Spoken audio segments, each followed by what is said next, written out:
పాటలు నేర్పించాలి. మీరు ఎంతసేపు కావాలంటే అంతసేపు ఇక్కడ కూర్చోవచ్చు. Thanks madam. చదువుకునే చోట్ల పరువు పోయిందే, నేనేం చేయను? నా అందంతో అందరినీ గుప్పెట్లో పెట్టుకుందాం అనుకున్నారు, కానీ అందరూ నవ్వుతున్నారు. ఈ ఏలియన్స్ మనల్ని వదిలిపెట్టకుండా వెంటాడుతూనే ఉన్నాయి. అవి ఇలాగే చేస్తూ ఉంటే నేను ఇంతకన్నా ఓర్చుకునేదేలే.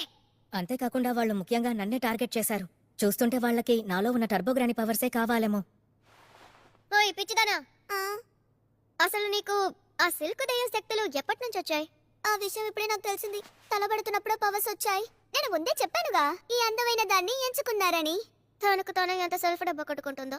నీ ప్రాణాలు కాపాడటానికి ఆ సిల్క్ దయ్యం ఆరాని నీలోకి మార్చావు, అందువల్ల అయి ఉంటుందేమో. ఒకవేళ ఇదే నిజమైతే వాళ్ళు మిస్ షిరటోరిని కూడా తప్పకుండా టార్గెట్ చేస్తారు. కూడా బంగారం ఎంత కంగారు పడిపోతున్నాడు.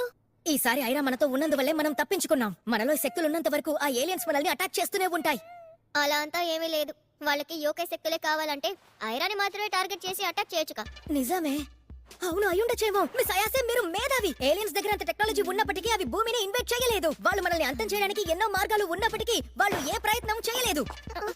అందుకు కారణం మన చుట్టూ యోకాయ్ మాన్స్టర్స్ ఉన్నాయి. అవి జపాన్ లో మాత్రం కాకుండా ఈ ప్రపంచంలో ఎన్నో ప్రాంతాల్లో ఉన్నాయి. నిజానికి ఈ భయంకరమైన యోకాయ్ మాన్స్టర్సే ప్రపంచాన్ని ఏలియన్ ఇన్వేషన్ నుంచి కాపాడుతున్నాయి. వాళ్ళ దగ్గర ఎంత పవర్ఫుల్ టెక్నాలజీ ఉన్నా యోకాయ్ ని ఓడించలేరు. అందువల్లే ఆ శక్తులు ఉన్న మనుషుల్ని ఇప్పుడు టార్గెట్ చేస్తున్నాయి. వాళ్ళని ఉపయోగించి యోకాయ్ ని ఓడించే కొత్త టెక్నాలజీని సృష్టిస్తారు. ఇదే జరుగుతోంది. వాళ్ళే ఈ పాటికి నా ఇంకొక బంగారపు గుడ్డుని తీసుకొని ఉంటారు. దానికి అవకాశం చాలా ఎక్కువగా ఉంది. ఓరి నాయనో, మనం వెంటనే వెళ్ళి కనిపెట్టాలి. నీ కథని వెంటనే నేను నా కళ్ళ లోకానికి వెళ్ళిపోయాను. ఎంతసేపు ఏం చెప్పావు? మనం ఆపదలో ఉన్నావా? నాకు అర్థం. ఈ ప్రపంచం తలరాత నా చేతిలో ఉంది, నేను చూసుకుంటాను. మాటలతో చెప్పడం ఈజీయే. ఇప్పుడు సమస్య అది మాత్రమే కాదు. ఈ స్కూల్లో అందరూ నన్ను బట్టలేకుండా చూస్తారు. ఇప్పుడు ఆ విషయాన్ని ఎందుకే గుర్తు చేశావు? ఇదే జరిగిందని చెప్పినా ఎవరు నమ్మకుండా తిరిగిందంటారే.